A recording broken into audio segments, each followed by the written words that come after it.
Amid his renewed push for a peace deal between Russia and Ukraine, President Trump held a phone conversation with Chinese leader Xi Jinping, framing the call as part of broader diplomatic efforts on multiple fronts.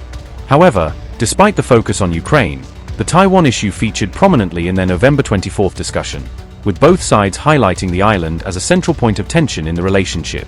Xi Jinping made it clear to Trump that Beijing's claims over Taiwan remain unchanged, stressing on November 24 that China still regards reunification as a core national objective that cannot be compromised. A spokesperson for China's foreign ministry later revealed key details of the call, doing so against the backdrop of rising military and diplomatic tensions over Taiwan in the wider region. President Xi outlined China's principled position on the Taiwan question. He underscored that Taiwan's return to China is an integral part of the post-war international order. China and the US fought shoulder to shoulder against fascism and militarism. Given what is going on, it is even more important for us to jointly safeguard the victory of World War II. Meanwhile, Trump did not mention any discussion of Taiwan in his Truth Social post following the call, instead presenting a more limited account of what the two leaders had talked about. Trump's public post focused largely on trade issues related to farm products and on the US struggle with the fentanyl crisis, highlighting deals and cooperation rather than points of friction. He also said he had discussed the Russia-Ukraine war and his upcoming in-person meeting with the Chinese president, portraying the engagement as constructive and forward-looking.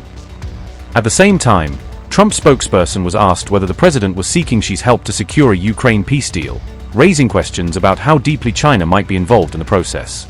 Separately, US, European Union, and Ukrainian officials held talks in Geneva on November 23 to review Trump's draft peace plan, which critics have labeled pro-Russia for the concessions it appears to offer Moscow. Caroline, is President Trump asking for Xi Jinping's help in putting pressure on Putin to help end the war in Ukraine?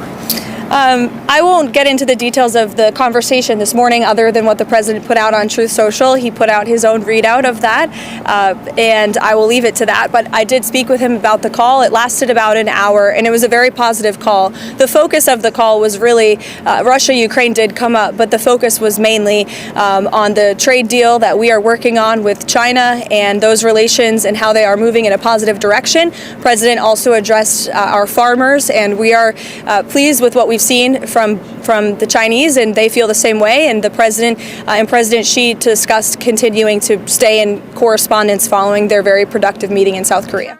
Notably, close US ally Japan is currently under intense criticism from China over recent remarks by its prime minister about possible military involvement if Taiwan is attacked, adding another layer to regional frictions. Prime Minister Sonai Takeichi recently said that Japan could become militarily involved if China invades Taiwan, a statement that Beijing condemned as a dangerous provocation. The diplomatic row has escalated with China imposing a ban on Japanese seafood, a noticeable dip in Chinese tourists visiting Japan, and the scrapping of several joint cultural and economic events, deepening the chill between the two neighbors.